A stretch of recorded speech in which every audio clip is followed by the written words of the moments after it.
న్యాయాన్ని తప్పిపోకూడదు. న్యాయాన్ని అన్యాయం కాదు, అన్యాయాన్ని న్యాయం కాదు, తీర్పు తీర్చకూడదు. న్యాయము న్యాయమే.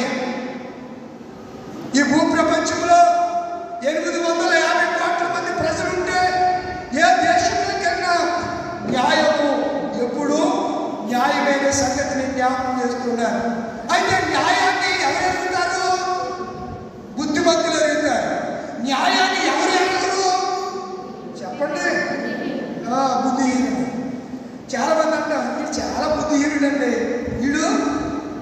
వీడికి ఎప్పుడు బుద్ధి వస్తుందో, వీడికి ఎప్పుడు బుద్ధి వస్తుందో. ఒకడికి బుద్ధి సరిలేక బుద్ధి గడ్డి తిని ఎక్కడికి వెళ్ళాడు చెప్పండి? ఎక్కడికి వెళ్ళాడు? పందులు పొట్టు తింటాకి వెళ్ళాడు. ఎక్కడికి వెళ్ళాడు చెప్పండిరా? మీకు తెలిసిన వాక్యమే. మీకు ఆత్మీయంగా మర్మాలు చెప్తే మీరు గ్రహించగల కెపాసిటీ ఇన్ని రోజులు చూస్తున్న నాకేమీ అర్థం కాదు మీ గురించి. ఆత్మీయతలో ఏదైనా అడిగితే కవరింగ్ చేసుకోవడం వల్ల మిమ్మల్ని మించిన లేదు. అసలు కవరింగ్ బాగా చేసుకుంటారు. అసలు ఎంత కవరింగ్ అంటే కవరింగా ఐ మీన్ ఏదైనా ఒకటే చాలా బాగా చేసుకుంటారు. మ్యారేజ్ చేయడంలో మిమ్మల్ని మించిన శక్తి సామర్థ్యాలు కలిగినటువంటి బిలీవర్స్ నేను ఎప్పటి వరకు చూడలేదు. మిమ్మల్ని చూస్తున్నాను, చాలా సంతోషం వేస్తుంది. కొన్నిసార్లు నేను మా వారి గారు ఆయన వచ్చారు కదా, ఆయన నిజంగానే వదిలేయండి. నేను లెంటి కాలంలో ఏం చెప్పరేటలా అని చెప్పారు కదా. ఇప్పుడు నిజంగా లెంటి కాలంలో ఒక క్రమాన్ని పాటిస్తున్నప్పుడు లెంటి కాలంలో హల్లెలూయా చెప్తే మన పత్రిక పాటలు అయినప్పుడల్లా నిందితుడు అయితే క్రీస్తు పాటలు పాడుకోకుండా ఏం పాడాలి? ఎందుకు పాడకూడదు? అదొక నియమం. ఇప్పుడు కొంతమంది మాల వస్త్రధారణ ధరిస్తారు. ఆ నిష్ఠలో ఉన్నప్పుడు ఏం చెప్తారు? Beef curry, chicken curry, pork curry ఇది తింటారా? నిష్ఠగా ఉంటారా? ఇంకా మీకు తెలీదు. నల్లబట్టలు వేసుకునే వాళ్ళు భూమిలోంచి వచ్చింది అని తినరు. పైన పాదుల మీద కాసియే తింటారు. భూమిలోంచి వచ్చే ఏరుశనగలు, పప్పులు ఇంకా ఏమీ తినరు. ఏం తింటారు? పందిరి మీద కాసాయి అవే తింటారు. పళ్ళు, ఫలాలు. దాన్ని వాళ్ళు ఏమంటారంటే భిక్ష అంటారు. ఏమంటారు?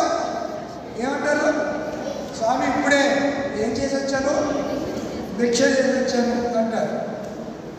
ఇంకా వీళ్ళు ఉన్నారు, మన ముస్లిం సోదరులు ఉన్నారు.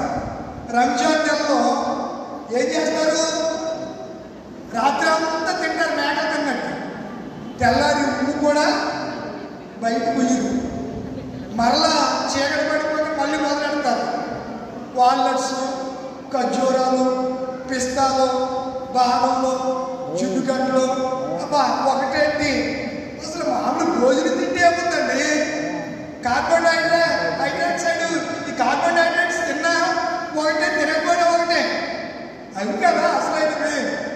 ఒకసారి ఏసన్న గారి దగ్గరికి ఒక ఆమె వచ్చేద్దా, అయ్యగారు నేను ఉపవాసం చేసి చెప్తానండి. కట్టు ఉపవాసం అయ్యగారు అంట. ఏమన్నా కట్టు ఉపవాసం చేస్తానంటే అయ్యగారు అంట. సరే మంచిగా అన్నారు. సరే ఎలా చేస్తుందా తల్లి అని అడిగానంట. ఏముందండి ఉదయాన్నే లేస్తాను, గ్లాసు పాలు, హార్లిక్స్, బూస్ట్ వేసుకుని 6 లీటర్ పాలు తాగుతుంటే అయ్యారు. అయిపోయినాక మళ్ళీ 10ంటికి అయ్యారు 2 చక్కెరకాయలు తింటానండి. ఎన్ని? 2 చక్కెరకాయలు. 2 చక్కెరకాయలు అట్టుకొని తింటాను అయ్యారు అందంట. సరే మంచిదమ్మా. ఇంక తర్వాత మధ్యాహ్నం ఆఫ్టర్నూన్ ఇంకా తినండి 2 యాపిల్ తింటానండి. ఎన్ని? 2 యాపిల్ మళ్ళీ తింటాను. మళ్ళీ 3ంటికి కొంచెం స్నాక్స్ తింటానండి. స్నాక్స్ ఏంటి? భోజనం అంటే భోజనం కన్నా ఎక్కువ విటమిన్స్ కానివ్వండి, ఆ పిండి పదార్థాలు కానివ్వండి, అన్ని పుష్కలంగా బాడీకి అందుతున్నాయి. నిజంగా మనం ఆలోచన చేసేటప్పుడు చాలా మంది నేను దినాల్లో ఇదేదో భక్తి అనుకుంటున్నారు.